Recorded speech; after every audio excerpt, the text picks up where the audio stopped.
me about it. Come on, let's talk about it. Change up the things you see. Open your mind to possibilities. Find your power, passion, and your purpose. You know it's time for you to walk in greatness. Let's murder mediocrity. Slay your goals, live out your dreams. Right now. Inspirational perspective. Today, what I really want to do is talk about this thing called coaching.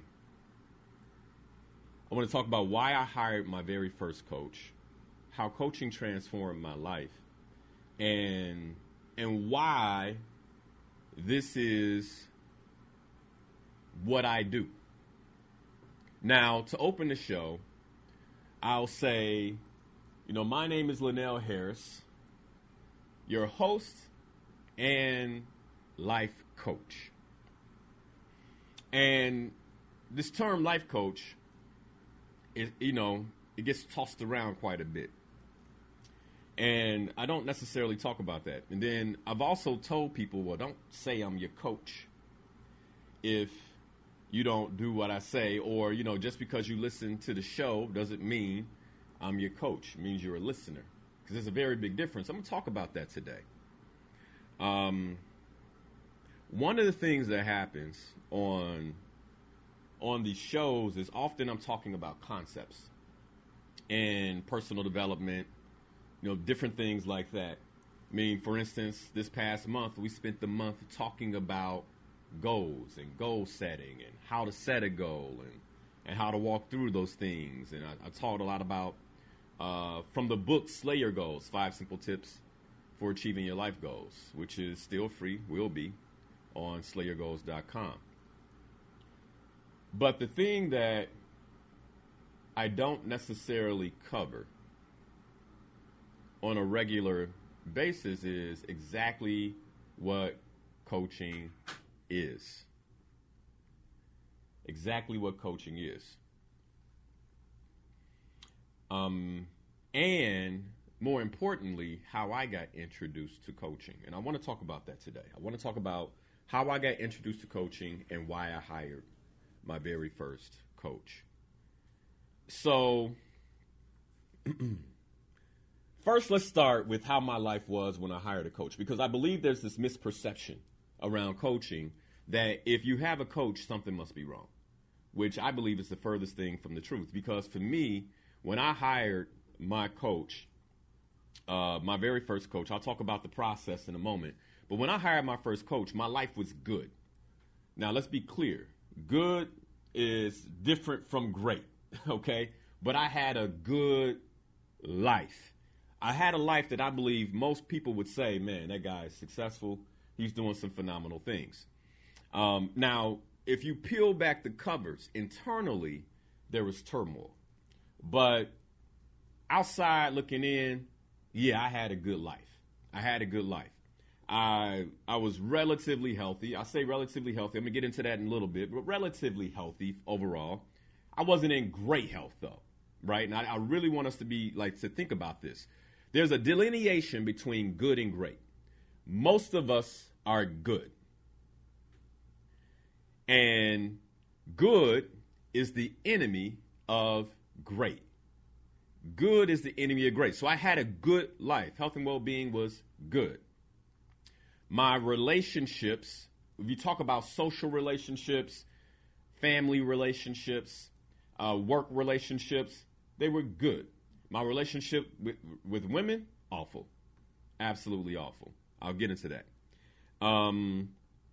My relationship with work was disempowered. I was always exhausted. I didn't know that yet. This came, in the coaching, I began to learn what my relationship to work was. But I was successful. I was doing very well in terms of how people would think about where I should have been at my age, etc. And so let's call that good as well. My relationship with money was not good. I was making a lot of money. I was making a whole lot of money for a single man. But my relationship with money was not good, okay? My purpose, I was clear. It's part of the reason I even began to look down this road of I need more support. My purpose was clear, but my ability to close the gap between where I was and where I knew I needed to be, it was a wide gap, and I just wasn't sure on how to do that. And so let's just say my relationship to my purpose was average. It was good to average. Spiritually, bad. I was completely disconnected. Really struggling spiritually. And I guess the best way to describe it is that I was spiritually confused. I had grown up in church. I had, learned all these different ways to quote unquote be spiritual. However, none of it made sense. 2 + 2 didn't necessarily equal 4, especially when you looked at the lives of the people who were actually talking or telling the rules. It's but you don't follow that rule. I don't see the fruit of all that in your life. This is not making sense to me. I've always been a person that asks questions. And so as a result, I had a lot of spiritual confusion because I hadn't really distinguish the difference between religion and spirituality and what religion is and what being spiritual is, right? I hadn't figured that out. Okay. So this is me coming into coaching. By the way, a lot of that was undistinguished. I had no idea that I had issues in my health. I didn't really see it. I mean, women were the problem. So it wasn't me, right? When it came to my relationship with women, money was just, it is what it is. Okay. And in terms of work, and I was I'm doing great. I'm doing phenomenal. And I could clearly see where I was going in terms of the next level. Overall purpose, I was clear, which is why I was seeking some level of different support, and spiritually confused. And I knew I was spiritually confused. It's one of those things that I basically put on the back burner. There was I felt the emptiness, but I crowded my life with other things between work, women, going out, traveling. I crowded my life out so I didn't have to think about spiritual matters. Somebody right now, you ooh, this is making me nervous because that's what you're doing. All right, keep listening. All right. So that's where I was when I hired my first coach. Now, here's why someone should hire a coach. Let's just talk about this real quick. Whenever you hire a coach's job is to take you from point A to point B expeditiously. A lot of us, some of us will eventually get there. But what a coach does is a coach helps you close the gap much faster. And part of the reason a coach can help you, a good coach, a good certified ontological coach, can help you close the gap much faster is because they're helping you learn more about you and how you get in your way. So if I'm not in a coaching conversation and I'm looking to go from A to B, that process is going to take longer because I'm going to get in my way. I'm not going to see things. I'm not going to be as aware about those things. And so then as a result, what happens is, I'm kind of moving in circles, right? There's a lack of consistency. And by the way, some of us have experienced this. I'm making the same mistakes over and over. I'll give you an example. Before coaching, I recall I'm a corporate executive. I was tired all the time. I was exhausted all the time. Now, the story I told myself was that I had a lot on my plate. I just got a lot on my plate. This is the life of an executive. And by the way, there's a narrative that many of us fall into, which is why we have these experiences. One of the things I always say is that we live within the stories that we tell ourselves. So if I tell myself a story that in order to be a successful executive, I'm going to be tired, then I have no way out, right? And again, this is where coaching really helps you distinguish and become aware of certain narratives and stories that we tell ourselves. Right now, if you're listening and you want a coaching practice, a great coaching practice is to pay attention over the next week to the stories that you tell yourself. What are the stories? And by the way, they're very subtle. They operate from the subconscious mind. So you got to really pay attention to slow down. But what are the stories that you tell yourself? And the beautiful thing about a good coach, a good coach will hear those stories in your language. And so that's one of the reasons you can get from point A to point B so quickly, is because as a coach, as I hear these stories in your language, I go, did you just hear what you said? And this is how a client goes, no, what'd I say? Now, isn't that crazy? They just said it, right? But many times we're speaking even from the subconscious. We're not even speaking from the conscious mind. And because we're speaking from the subconscious, we're not even fully aware of the words. Remember the power of words? Of the words that we're using in our lives. And so as a coach, someone will say something. I'll say, did you hear what you just said? I'm going to say it again. Sometimes they can't even repeat it, so then I have to repeat it for them. This is what you said. And they're like, oh, yeah, I did just say that. I'm like, now, do you hear the story that's woven between the words of that statement? Oh, man. Because they realize that I've been perpetuating a narrative that doesn't source me. Another reason you hire a coach is because there's a gap. There's a gap that you've been struggling to close, and for whatever reason, you're not able to close it without support. And quotes around without support, right? Because I believe we all need to be supported in some type of way. Mentorship, coaching, consulting, you name it. There are multiple ways to be supported. But often, many of us will come across a gap in our lives that we cannot close without some level of support. A really good example of that is trauma. Trauma creates a gap. There you will have hypersensitive responses. I'll give you a really good real life example. So I've been coaching now for well over a decade. And I was having this conversation with my wife not too long ago. Put on your seatbelt. We're going there, right? We're about to go there. But I was telling her that in my time coaching, one of the things I noticed with women that I've coached is that if they struggle with their weight, it's typically attached to some type of sexual abuse in their childhood. Okay? And so they've had these weight, again, this is another reason why we hire a coach, right? So they've had these weight issues most of their lives. And what they don't realize is that the weight is subconscious. They're actually creating the weight to protect themselves from future sexual assault and future sexual abuse, right?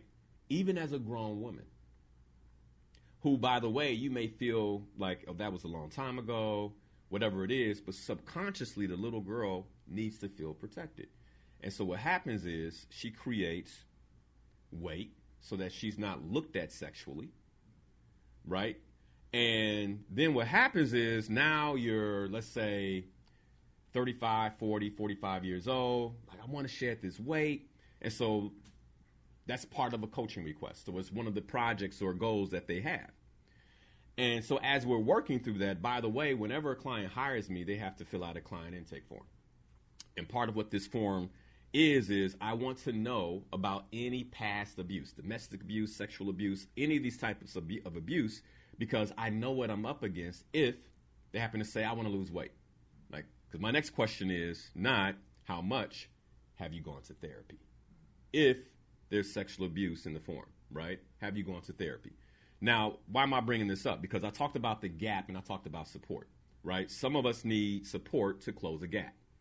And what I've learned is that without therapeutic support for someone who's experienced sexual abuse, a woman who's experienced sexual abuse, and she's overweight, without that therapeutic support, it's very unlikely for her to create and craft the body that she wants. Point B, right? Very difficult for her to craft that body. Why?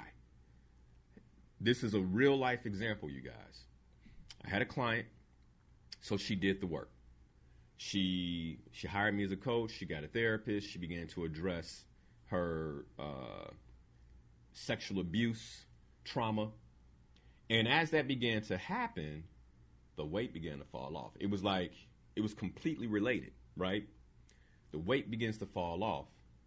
A man looks at her in a sexual way, a lustful way, right? Because now her body's beginning to change and she had a binge, right? Because it created fear. Oh my goodness, this is what happened before the abuse.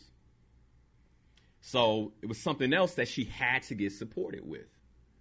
Like, are you going to allow that fear to dictate how you take care of yourself and how you go about your health? Or are you going to address the fear, right? Let me be clear, man. Courage is multidimensional. There are people who are being courageous when you don't even really understand that they're taking on courage. But my point is, support is necessary. As human beings, we're not designed to go at this alone, okay? So that's one real life example, all right? What is coaching exactly? Because, again, I believe there's a big time misconception, and I really want to clear this up. Like, we're going into 2023. I'm taking a lot of you all with me in the Slayer Goals coaching community, those of you who listen. And I said this at the beginning of the year, that this is a different time. I believe that, like, this is a year that if some of us don't make the choice, it's not going to happen. I don't know what's coming in 2024 and how we're supposed to prepare, but I just believe if you don't make the choice, if you've been putting off therapy, if you've been putting off coaching, if you've been putting off some level of transformation in your life, like, you just might not have the chance later. So what is coaching? Coaching is a powerful methodology. And I'm an ontological coach, so the only way I know how to talk about this is from an ontological perspective, okay? But it is a powerful methodology that moves a person forward and helps them gather new awareness. All right, so I like to think of coaching in 4 cycles. I wanted to put a chart up for you, but it'll be on YouTube, okay? But I think of coaching in 4 cycles, and this is what coaching is. The first step, or the first part of that cycle, is awareness. You gain lots of awareness around, awareness that you never had, awareness around your mental filters, right? Psychologists say we have 1 or more of 16 different cognitive distortions. And so you gain awareness around these distortions. Here's a distortion that I have, because, by the way, you don't just get rid of them. Coaching doesn't absolve you of your distortion. This is a lens or filter that you put on as a child, and that's the filter. I mean, but what you can do is you can become aware of it. So when I notice it in my life, I'm like, oh, I'm thinking that way. Let me pause and step back and come from another place, right? Awareness. But here's an example of a cognitive distortion. One cognitive distortion that I see that is incredibly pervasive in our community. And when I say our community, as an African-American man, African-American people. And not just African-American people, but the African diaspora. Because I'm in different parts of Africa, and the same context is pervasive in some way, okay? And that's the enough, not enough mental context. What do I mean by that? I'm always asking myself if I'm enough. This is where imposter syndrome lives, right? Even sometimes women, no matter what color, they suffer from this in a male-dominated society. Am I enough? Am I enough? But men of color suffer from this in a white dominant society, right? Because as a man of color, I've been socialized to believe, well, you can't be that smart. As a matter of fact, it's interesting, right? Because now being a successful African-American man, when I'm sitting in first class or I'm in circles where, you don't see a lot of us, people will automatically assume I'm an athlete. Because, again, you can't be that smart. Now, they're not saying that, but they are. Because when you assume, by the way, that's a microaggression. But when you assume right off that I'm an athlete, then what you're saying is you're only known for being powerful in your body, not powerful in your mind, right? And so what happens is that pervasive story begins to seep into our psyche, and then we struggle with this idea that I am not enough. I am not enough. And so we play that. So then, am I doing enough? This is why if you're listening to me right now, and you are African American, or you're a person of color, or you're a woman, this is why going to work every day is exhausting. Because it's likely that you are overperforming, because this context will create overperformance. Notice I didn't say excellence. There's a difference. Overperformance comes from this is not good enough. And so then I exhaust myself to a point where I don't have anything else left. I gave you my all. And so don't let the boss say, well, what about this? Because it's like, I'm exasperated now. And by the way, it fulfills on the story that I'm not enough. Because I gave everything I had, and it still wasn't good enough. It still wasn't good enough. So that's one. When I say cognitive distortions, mental context, that's one example of what we uncover in coaching. Now, so the first cycle is awareness, okay? Now, the second one is access to choice. I want you to think about something. If I'm not aware of something, I can't choose differently. If I'm not aware of something, I cannot choose differently. So one of the beautiful things that coaching provides is not just awareness, but access to new choices. Now, that can be, in some ways, confronting. And here's why I say it. When I've been operating with my eyes half closed, and I didn't see that I had a choice to go right.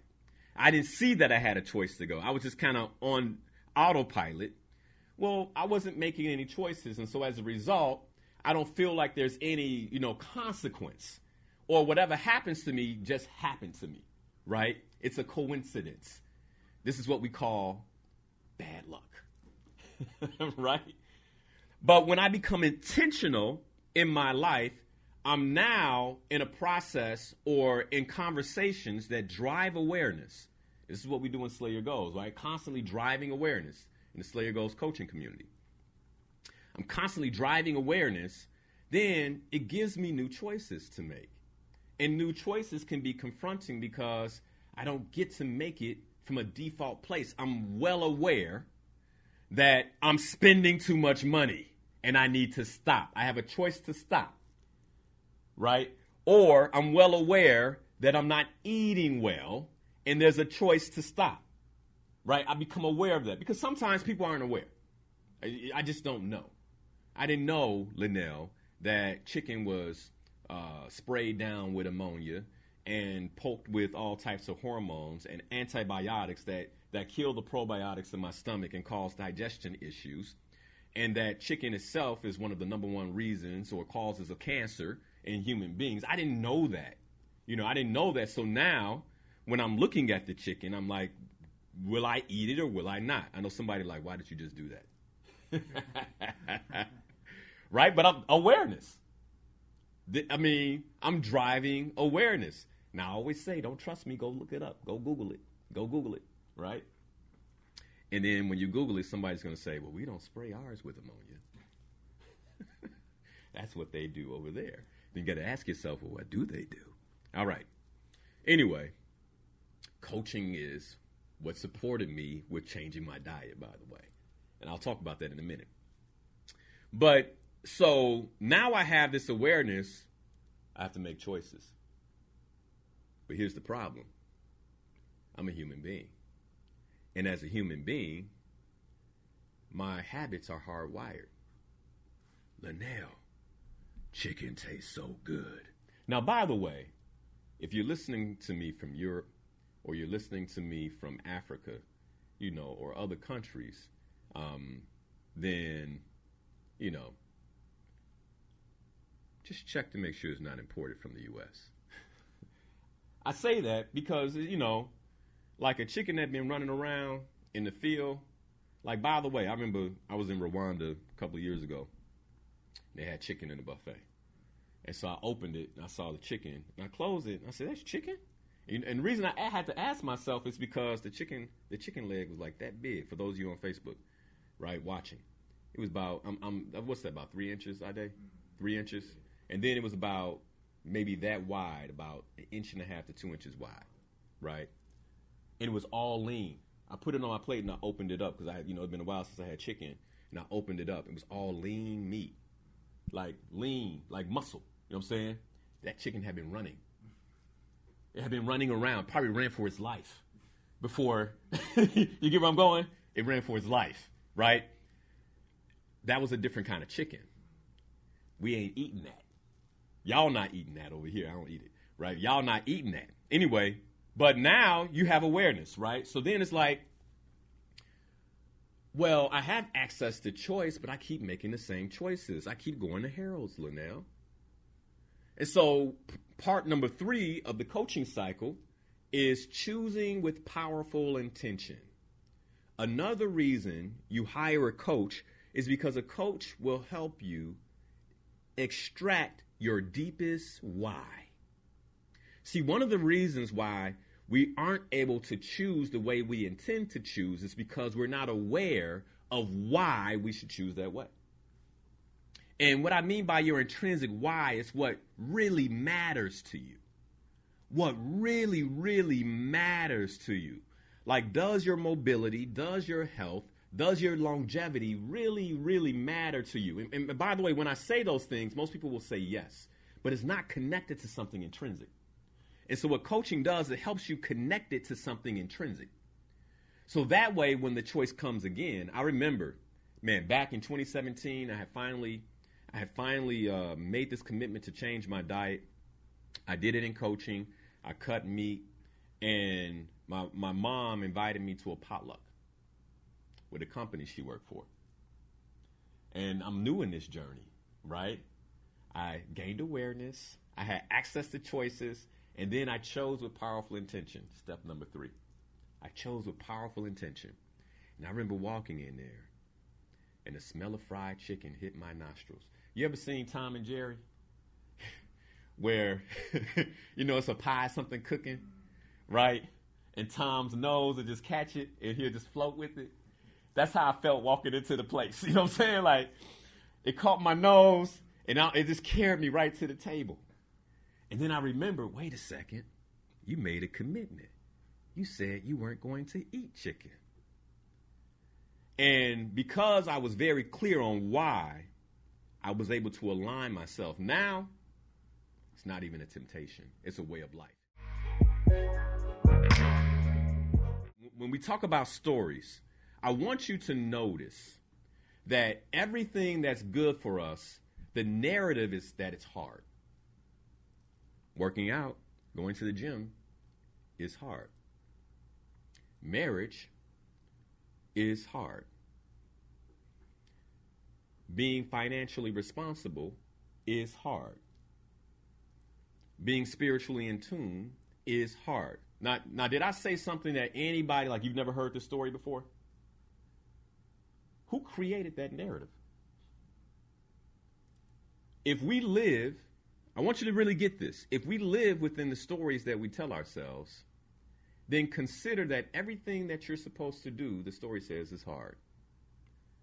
But what if I transformed the story? That's also why you hire a coach, to transform your stories. To transform your stories, right? It's not that all of a sudden I have this magical amount of discipline. It's that my stories are different. My stories have changed, okay? So that's one part of what coaching is, all right? Step number 4 is transformation. When you gain the awareness, when you have access to choice, and then you begin choosing with powerful intention, you can't help but to transform.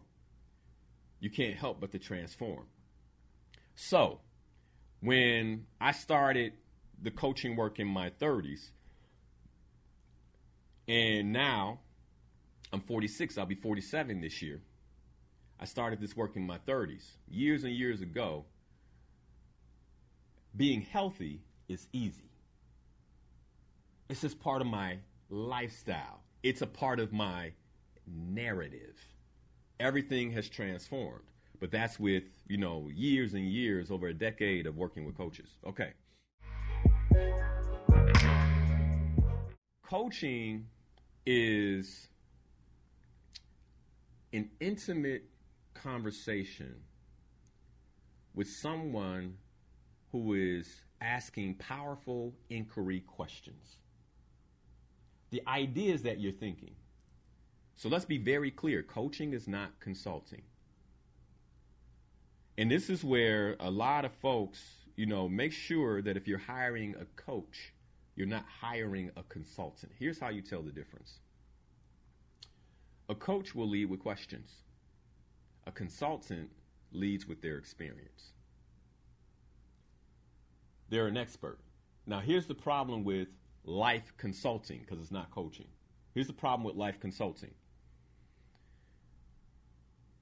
You're not me. You get where I'm going? And so if I share my experience with you and you try to repeat that, it's not going to work for you. And that's why the delineation between coaching and consulting is very, very important. Now, here's the last one. Coaching is not therapy, because coaching is creating from the future, while therapy is healing the past. Let's now go to how I was introduced to coaching. So, how I was introduced to coaching, so mind you, I shared what my life was, right? Health was okay. I was beginning to have issues, like cholesterol high. I mean, I was getting to that point where the doctor was in conversation. I even remember he was like, I might have to put you on medication. Remember that, okay, for cholesterol. So cholesterol was high. In terms of my health and well-being, I drank more. I was one of those, I was a social drinker, but I'd be so stressed at the end of the day, I would pour the 2 fingers of whiskey. I was that guy, right? Now, here's the thing, like, well, what's the big deal? I was doing that like every night, right? And that begins to, over time, that begins to have an impact on the body, especially when you're dehydrated, because I wasn't drinking water either, right? These are things I was unaware of. I'm fine. I'm young. Still look pretty good in the suit. Can't see my belly. I'm all right. No big deal, right? So my health was good. Relationships, social, work relationships, family relationships were good. My relationship with women, not so good. My relationship with money, disempowered. I was making a lot of money, didn't know how to keep it.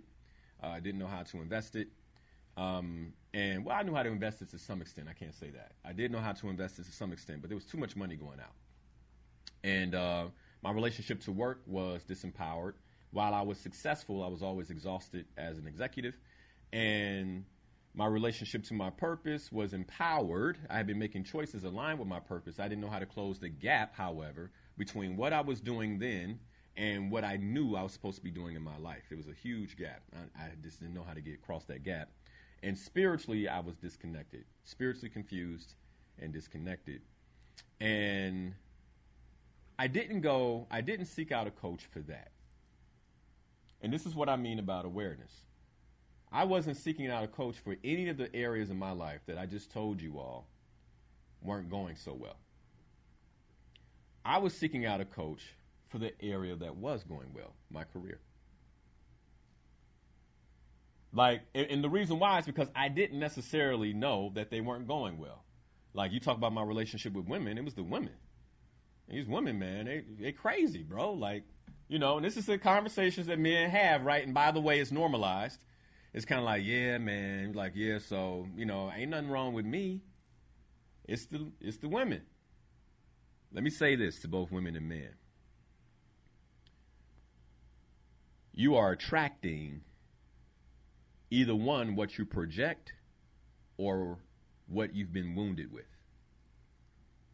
If you don't heal the wound, you keep attracting other people who will open the wound. And if you're not aware of what you project, you're attracting exactly what it is that you project. Now, let me prove it to you real quick, because somebody's like, no, I don't believe that. Every man listening to the sound of my voice right now knows that when they were single, if they are single, that they could look across the room and pick out the weakest woman. Am I lying, Justin? I don't got to talk to you. I don't got to talk to you. I know you game. I can look at you. I can see your insecurity. I know you game. Brothers, tell me if I'm lying. Like, I'm not lying. Now, the reason why is because you haven't addressed your stuff. You haven't addressed your stuff. And you can go from being the weakest one in the room to the most powerful. But it's a choice. It's a choice. And you have to be aware that you're the weakest too. Because a lot of times it's seen as, all the men come at me and not my girls. There's a reason for that. There's a reason for that. All right. Anyway, I didn't mean to talk about that. I want to talk about my first coaching experience. All right. So, but sometimes I see, you know, I'm like, I just want to make sure y'all know I'm not just, you know, saying things off the top of my head. Okay. All right. So I went to coaching for my career. Mind you, everything else, like there were plenty of things in my life that I distinguished later in coaching needed support. But I went to coaching for my career. By the way, that's the reason most executives come to me now. They like, I'm coming to you for my career. I'm like, well, you must, like anybody that works with me, they must have a health and well-being goal. They're like, okay, if I must, right? Then I'm like, and how's your relationship with your wife? What does that have to do with my job? Like everything. Anyway, I'll get into that later. So anyway, I went for my career because I was making this transition between running operations. I ran global operations for Fortune 500 companies for like 12 years, and then I was moving into this new space, diversity, equity, inclusion. And I knew nothing about it. I knew I was in over my head. It's like, man, I need to figure this out. So I started looking for an executive coach. I also, related to my purpose, knew there was work I wanted to do outside of corporate America. And I didn't necessarily know how to get started. And so for me, it was like, oh, well, I'm going to get some support for that. I'm going to get a coach for that. Now, I didn't know how much coaching costs. I didn't know anything. And the beauty is that whenever you begin seeking something, it will always show up. Somebody might be watching this right now, and you were seeking something, which is why this video showed up. All right? So I was seeking something. I got an email, LinkedIn note from a young lady who was a part of this coaching community. You should come out on a Saturday morning. Now, anybody knows me, Saturday mornings were basketball and sleep. Like back then, I'd wake up, play ball, come back home, take a shower, go to sleep, okay? And so I was like, Saturday morning, right? Because this is where we are, like whenever something is introduced to our life that's outside the scope of our comfort, it becomes a big deal. That was a big deal. I remember writing her back, I'm not sure. I'm not sure I can make it. I'm busy. I'm busy with basketball and sleep. I may not have time to transform my life. And I'm being facetious, but I want you all to understand that that's how you sound when you put off things that will develop you in your life and, most importantly, your future. So something inside me was like, man, you need to make this happen. So I still went and played ball. And then I'm thinking like this is a little workshop, whatever. I thought it was going to be like a room full of people I can hide. You know, I imagined it was going to be like, 100 seats in there. They on stage. They talking about this and trying to sell something. I could slide in the back and then walk out when I was ready. So I went in my workout clothes. Like I hooped and then I showed up after that. Boy, was I mistaken. Everybody was dressed up. Everybody looked, I stuck out like a sore thumb. Not only was I not dressed appropriately, I was the only brother in the room. I was like, what is going on? Like, oh my goodness. So anyway, I get inside. But what happened afterwards was absolutely amazing because I witnessed people in dialogue, in what I call honest development dialogue about their lives. And there was a group of people around the table. And this group of people around the table were coaches in training. And there were some observers. There were other people observing with me, but it was a much smaller room than I thought. It was like 5 of us observing, not 100, right? So when I walked in, everybody, you know how everybody looks, and I was a little late. Y'all know how we do, I was like 10 minutes late, fashionably late, underdressed. I come in, everybody looks. And then, of course, the facilitator's like, come on in. What's your name, Introduce yourself. And I'm like, oh, man, why everybody dressed up, anyway. So they began engaging in this honest development dialogue. Here's what it sounded like. Are you open to coaching? This would be one person to another across this table. I'm witnessing this. They'd be like, yes, I'm open to coaching. Like, what would you like to get coached on? I'd like to get coached on my health and well-being project. Okay. And then fast forward a little bit, they'd be like, what has you dropping your commitment to lose weight? You said you lose 5 pounds last month. I'm like, ooh, like when you haven't been used to those kind of like people talking to each other like this, right? I'm like, I'm fighting words where I'm from. Like you ain't dropped, how you know you ain't dropped 5 pounds? Like you looking at them and I'm like, ooh, this is something, right? Another part, like another conversation was, how you doing on your relationship project? The young lady's like, I'm making some progress. Okay, when you say you're making progress, are you going on dates? No. Well, what's in the way?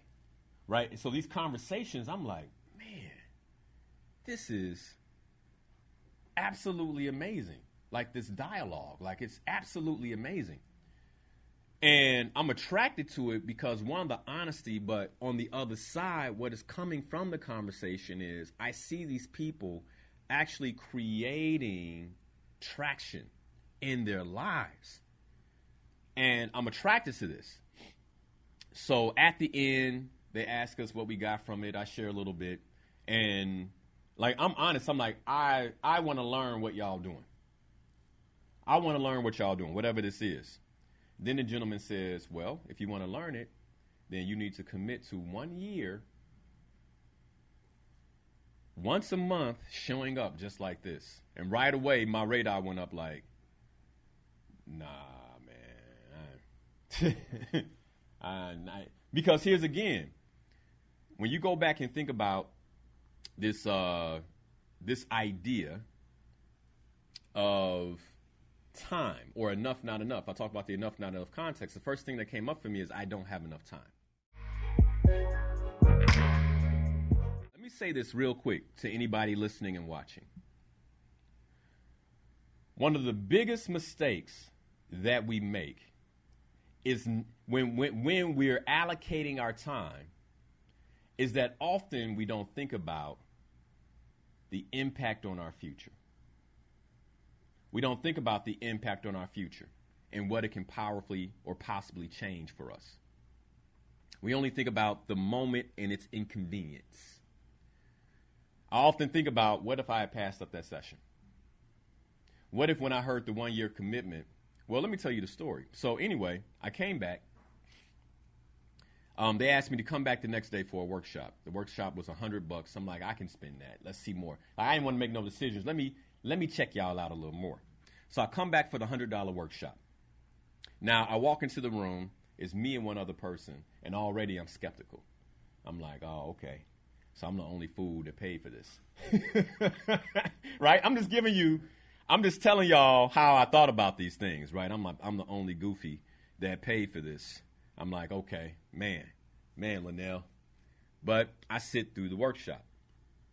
In the workshop, they began asking me, what are your dreams? And I began sharing. Well, I'd like to be married one day. I'd like to have a family. And by the way, like the Linnell who was having that conversation from the Linnell today, it was a huge gap and chasm. Like I didn't even understand. Like I would tell people I don't even understand marriage. I would never get married. But I had a deep desire for it. And see, this is the thing, right? Like the people who go at, like, oh, all you eat is vegetables, often it's because there's a secret desire to be like you. Like, so I would go at marriage. Marriage is stupid. But I had a deep desire for marriage. I don't understand marriage. Who would ever get married? You can be with the same person for the rest of your life. That's crazy. Like, that's how I used to talk. But I had a deep desire for it. So I'm in there and I'm sharing my deep desires. And I had a deep desire around my purpose. And I started to share my purpose and the platform that I have today and what I wanted to create with my life and how I wanted to help people, but how it felt so distant. And they began using coaching tools. And we worked together for about 6 hours. And they began laying out for me in a coaching format how I could go about changing these parts of my life. And in the end, they said, here's the thing. We've been doing this work for a long time. And we know that most people will not execute on their dreams without accountability and support. We talked about that a couple of weeks ago. Are you willing to get fully supported? And I sat there because here's the thing. When somebody helps you clearly distinguish your dream, which they helped me do, it was on paper, it was on a chart, and I'm looking at my dreams. And then they say, the only thing between you and your dreams is this path right here. You got a choice to make. Now, here's the path, though. Let me tell you what the path consisted of. The path consisted of that 1 year commitment and 5 figures. When I say 5 figures, it was a lot of money, right? A lot of money. I'm not talking, I say 5 figures, people are like, okay, 10,000. Like, nah, go up, right? But for 1 year, I would get a coach, and they would teach me coaching. Now, let me ask you right now. Let me ask these gentlemen in the room.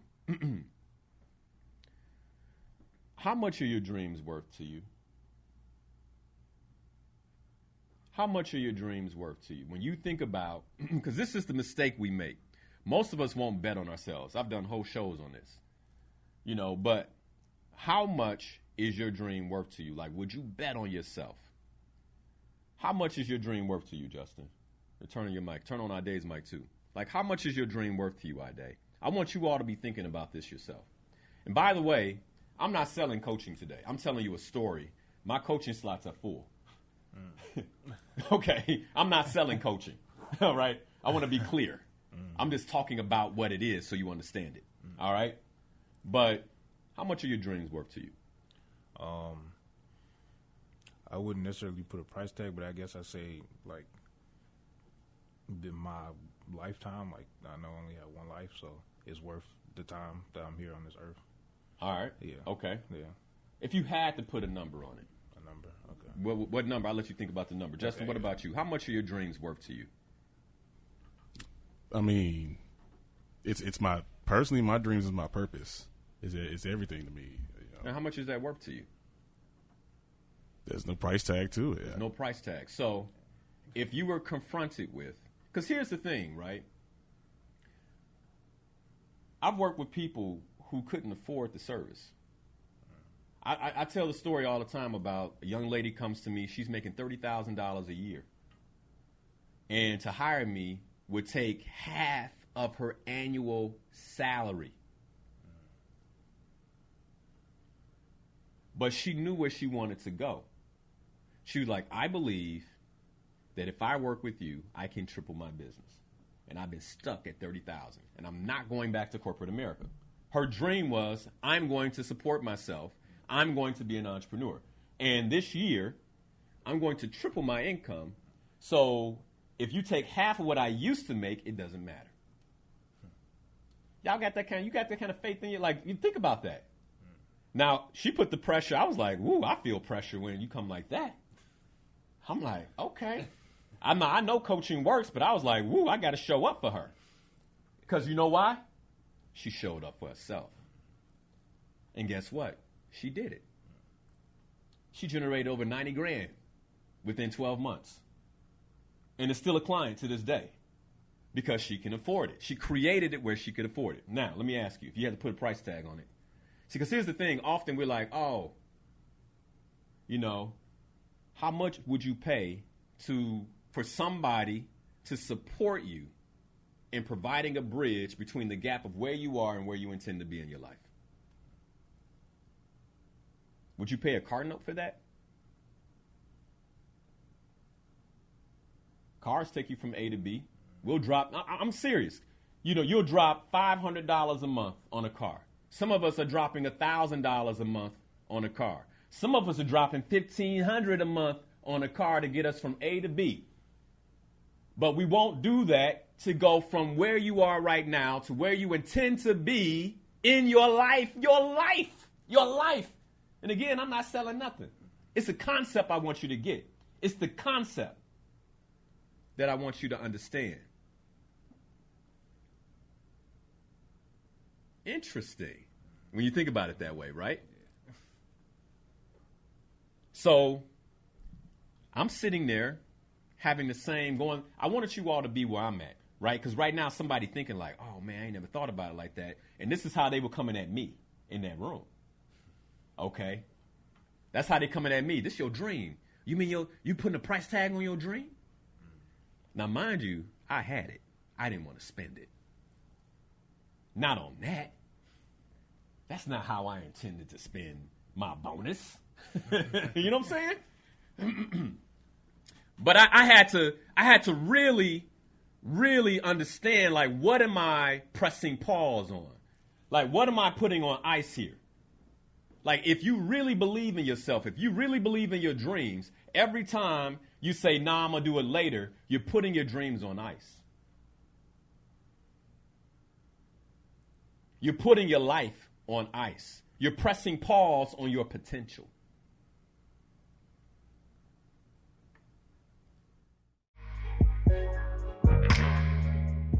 Now, here's what happened. I made the commitment. They said, okay, excuse me, you got to put down $675 to start. And they gave me a money-back guarantee, which we like that. I like money-back guarantees because I don't really trust y'all like that. You know what I'm saying? So they said, we'll give you $675. Show up to the first session. And if the first session is not what you expected, if nothing happens, if you don't gain something that day, then you can cancel, and we'll give you your $675 back. And by the way, that was a very small fraction of what they were asking me to pay. So I was like, all right, bet. Bet. But get this, even after they said that, I walked to my car. Remember, I got inside my car. And I'm sitting in my car, and I'm like, man, these folks then took me on an emotional roller coaster. They got me. They done got me to commit thousands of dollars to them. I shouldn't have came back today. And this is what happens. And by the way, what this is called is fear that is sourced by your survival mechanism. Anytime you're about to introduce change into your life to disrupt your comfort, your survival mechanism is going to do everything it can to get in the way. Because even though you're struggling right now, you're used to that struggle. You're used to that struggle. That's comfortable struggle. You're used to that. You're used to having these problems. And you're going to introduce something different? So anyway, I get to my car. And I'm sitting in the car. I'm like, I ain't doing this. Man, they got me. And I pull out my credit card and I'm about to call the credit card company and tell them somebody stole my card, man, cancel all the charges. And I'm going to disappear on these folks. I'm about to ghost them. By the way, I was real good at that. I knew how to do that real well. Right? I'm about to ghost them. And as I pull out my car, something says to me, don't do that. Don't do that. You just went on a powerful journey. Don't do that. See, you got to listen to your spirit. Sometimes your spirit, man, it'll guide you. And the loud voice is like, this is crazy. Like, it's real loud, and the spirit's real. It's like, don't do it. It's real small. Don't do it. It's consistent. Don't do it. Man, I'm so happy I listened to the spirit that day. Because on the other side of that experience, my entire life changed. Originally, I was a skeptic.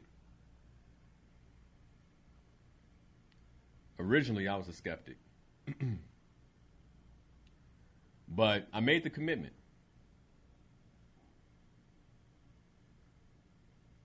I made the commitment because I didn't want to leave my life on the table.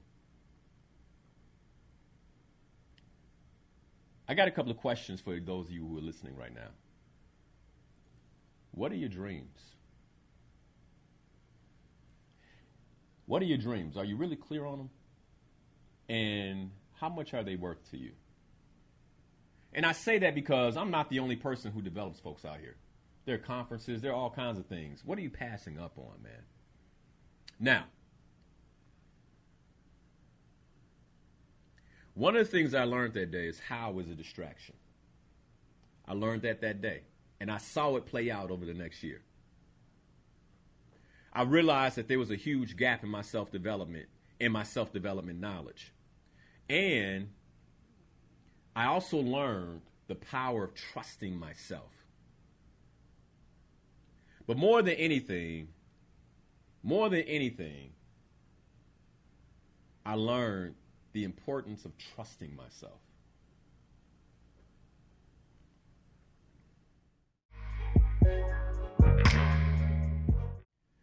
Once I made the commitment, I want you all to hear this. Once I made the commitment, I showed up that day and I didn't cancel. It was phenomenal.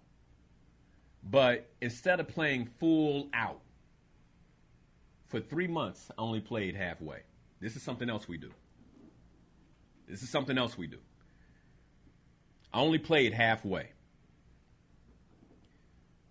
And get this, we will play halfway and then blame everybody else for not getting the results we want. Now, the beauty is that the coaches were so good, they called it out. Right? They were like, hey, man, what are you doing? And then you know how we are. You playing halfway, but it's somewhat undistinguished. And so we like, what are you talking about? What do you mean? Who, me? And then we get offended. Oh, I show up every day, all day. I'm fully engaged. They're like, Linnell, we're not talking about that. Oh, well, what are you talking about? I'm offended. And I'm being dramatic. But this is how it goes, because when somebody comes at you and they're like, are you all in? I assert that you're playing halfway. We're like, who, me? Never. And it's like, who, you? Yes. Yeah, you playing yourself, because that's what we do. It's how our survival mechanism is wired. I mean, we do it, I almost said we do it in our health. I talked about the bacon, right? I mean, I know I'm supposed to eat 10 slices of bacon in the morning.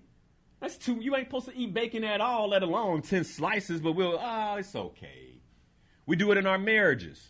But I have to protect my emotions. Like, it's kind of like, well, you all in, you married. You're playing halfway. You're halfway. We do it in our businesses as entrepreneurs. We definitely do it at corporate America. Not even halfway, a quarter of the way. No, I'm just going to get this time, man. It ain't my business.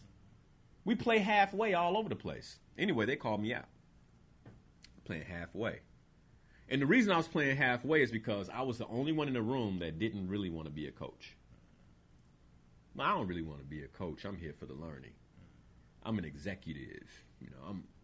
I'm learning this so I can apply it in my work. Because again, remember I told you I went for work. So I wanted what they had for my career. I wanted to use these to develop my career. I don't want to be a life coach.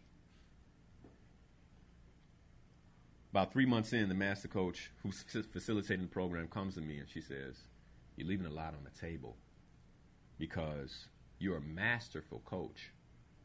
And of all the people in this room, you have the gift, and you're the one that doesn't want to be the coach. Can you see that?" And I'm like, let me think about it. That's the other one we do. Let me think about it. I saw it. Anyway, I decided to play full out. I decided from that moment on to play full out. And that's the reason I'm here.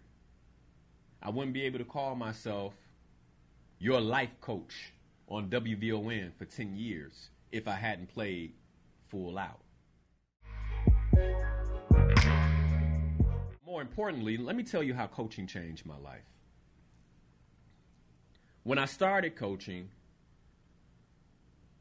I wasn't clear on how I was going to handle my quote-unquote health challenges. By the way, I didn't even articulate it as a health challenge.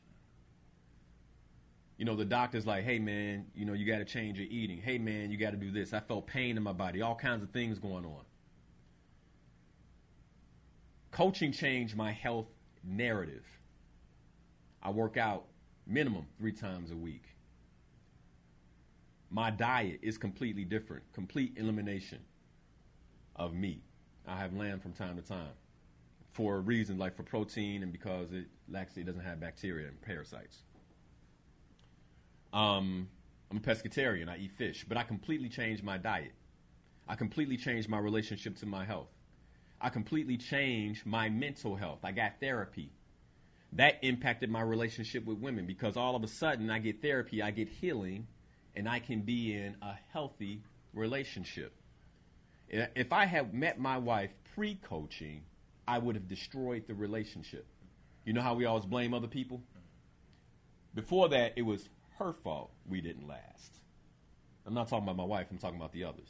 It was her fault. It was something she didn't do. In therapy, I learned, boy, you wounded. And you're bringing that wound to every woman that you meet. And when I got healed and whole, all of a sudden, my whole perspective of marriage is shifted, it changed, it transformed. It was my coach that pointed out I need a therapist. By the way, when he told me, I was like, I don't like this guy. You don't know me. I don't need no therapist. And I put it off, too.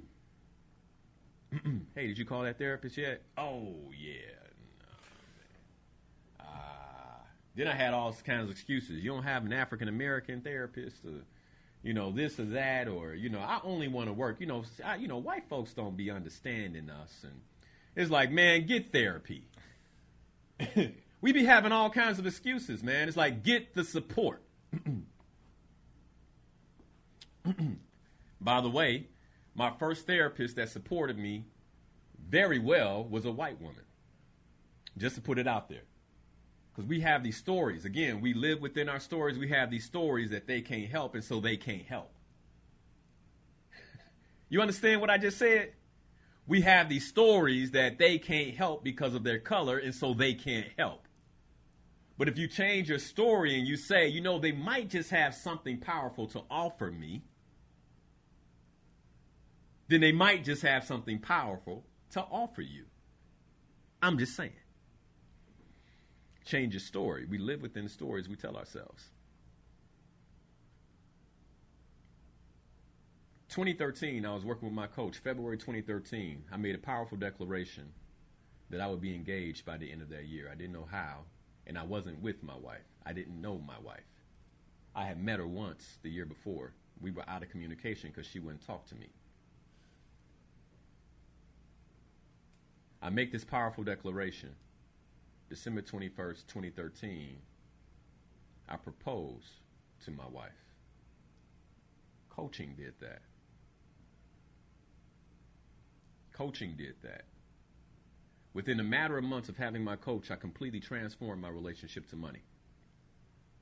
I had money going out that I didn't even know was going out.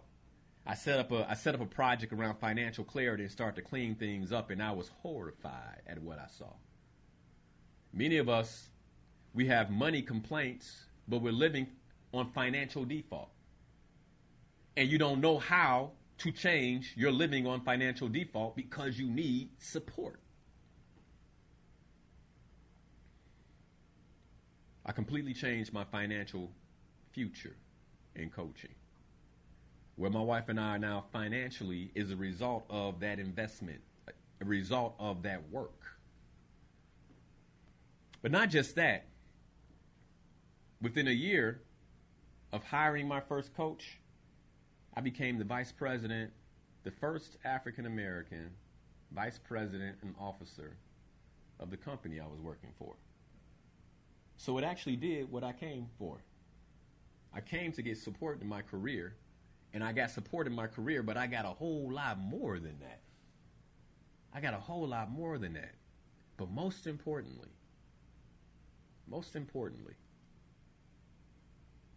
I came into coaching spiritually confused. And I'm a cynic, you guys. I remember when my first request for coaching was, I'd like to gain spiritual clarity. Like, I'm the kind of guy, I come with a request like that, and then I sit. For those of you who aren't watching Facebook, I sit and I tap my fingers like, I want to see you do this.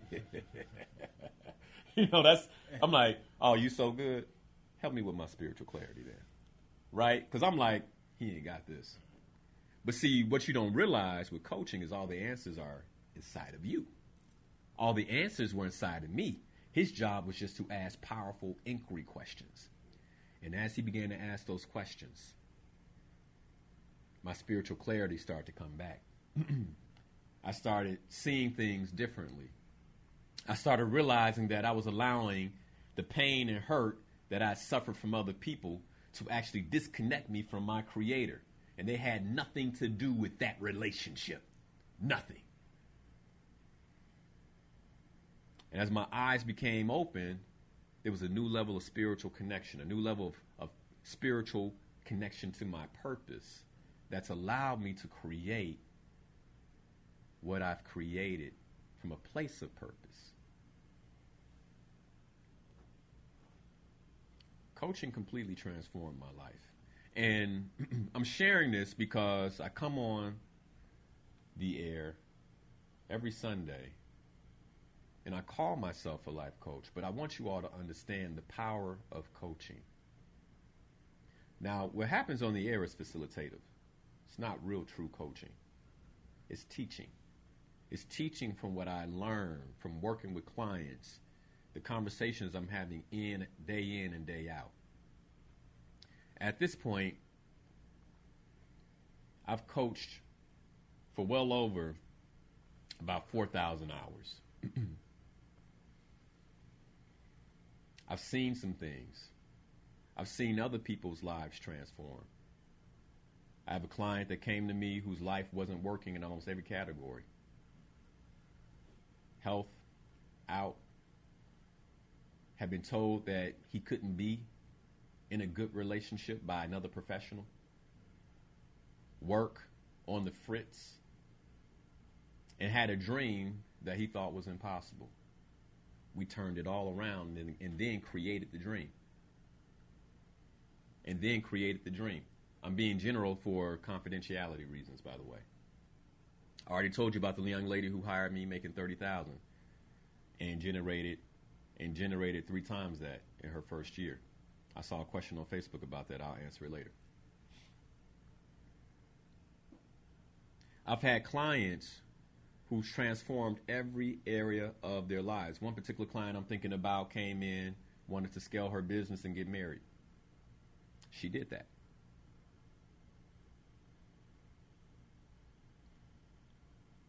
The question is, how far are you willing to go to create the life you want? Whether you like it or not, you're all in. They said it. You get one life. One. Are you all in? Like, ask yourself that, like a real question right now, on a scale of 1 to 10. On a scale of 1 to 10. 1 being, you know what, Linnell? I'm completely, I'm not present. I'm not really being intentional in my life. Like, I'm just allowing life to happen. That's 1. 10 is, I'm fully supported. I'm in support conversations all the time. I actually want people to bring things to me because I realized I got one shot at this. And I wanted to give it my all. I wanted to give it everything I have.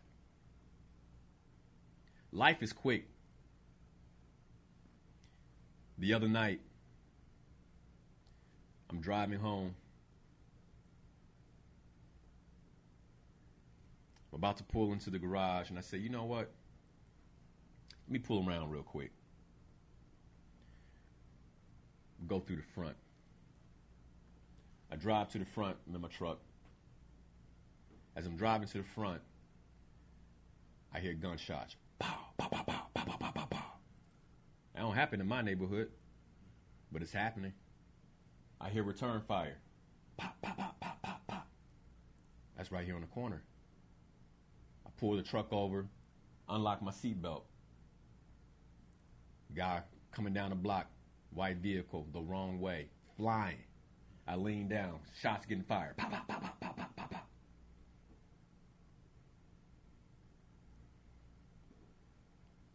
In that moment, I realized my life was up for grabs.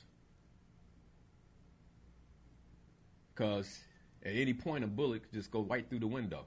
I'm leaning down. Y'all know these cars are made of fiberglass. Bullet can go right through the car. In that moment, I realized how precious life is and how quick it can go, even when we think we're in safe spaces.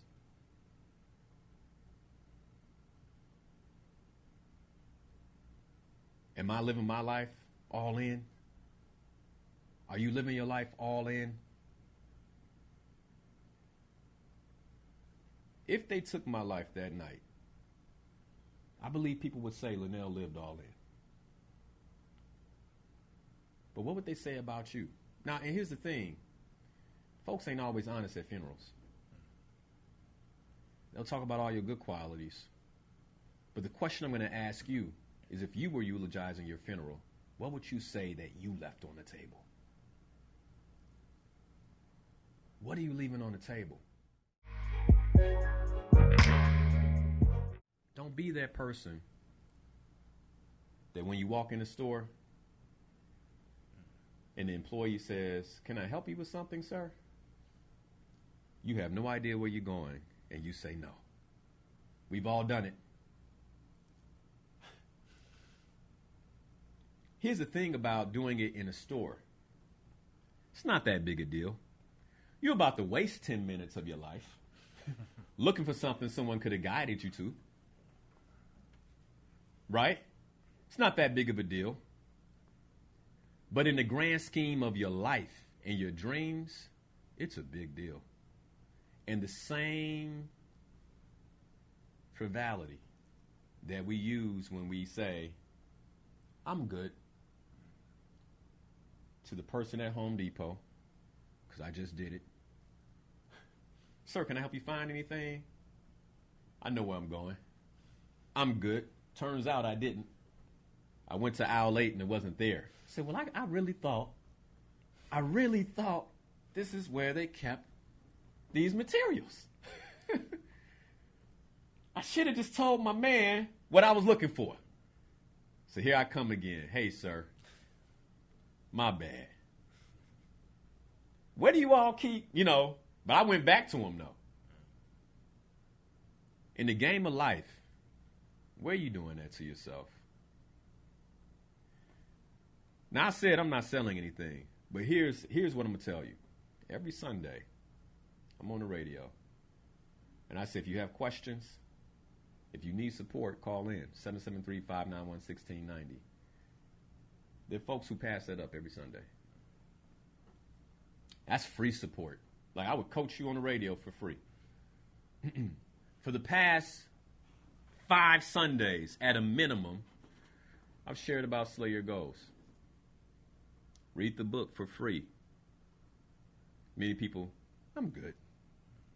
I know where I'm going. But maybe you don't. Are you playing life all in? For the past 5 Sundays, I've talked about the Slay Your Goals coaching community. $37 a month. That's 2 figures, not 5. It's not even $99. It's a third of that. Many people, I'm good. I know where I'm going. Do you? Here's the difference. You can go in the store and waste 10 minutes. Not that big of a deal. But wasting 10 years,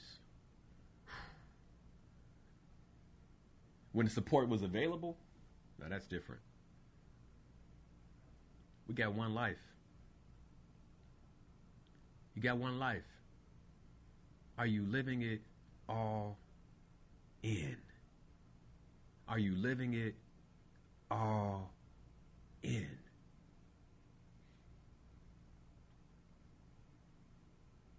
Back to being on that block. That car drove by.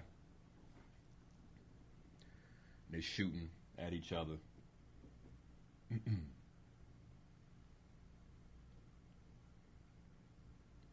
I had to ask myself a question. Like, if in that moment my life was taken, have I created what I intended to create? Have I pushed the boundaries? Have I pushed the boundaries on what it is that I know I should be doing? I'll pose that question to you. It's always best that we ask. Now, I believe the Creator's angels were around me. Like, nothing happened to the truck. From what I know, nobody even got hurt. And I believe that everywhere I go. That's the beauty of purpose. There's work for me to do. But even the question is, to me, is, am I being supported the way I should be supported to do the work? Are you being supported the way that you should be supported to do your work, to live your purpose, to create what it is that you were put here to do? Hey, my inspired people, Linnell Harris here, certified ontological coach and trainer. I'm so excited that you're watching the channel. By the way, did you know you can catch the show live at 7 a.m. to 9 a.m. every Sunday morning? You can. All you have to do is go to my Facebook stream, Coach Linnell Harris, catch the stream live, or you can listen to the radio show via iHeart at WVON 1690 AM. But since you're here, if you love the content, I ask that you share it, like this particular video, and subscribe to the channel. I hope you're having a great day.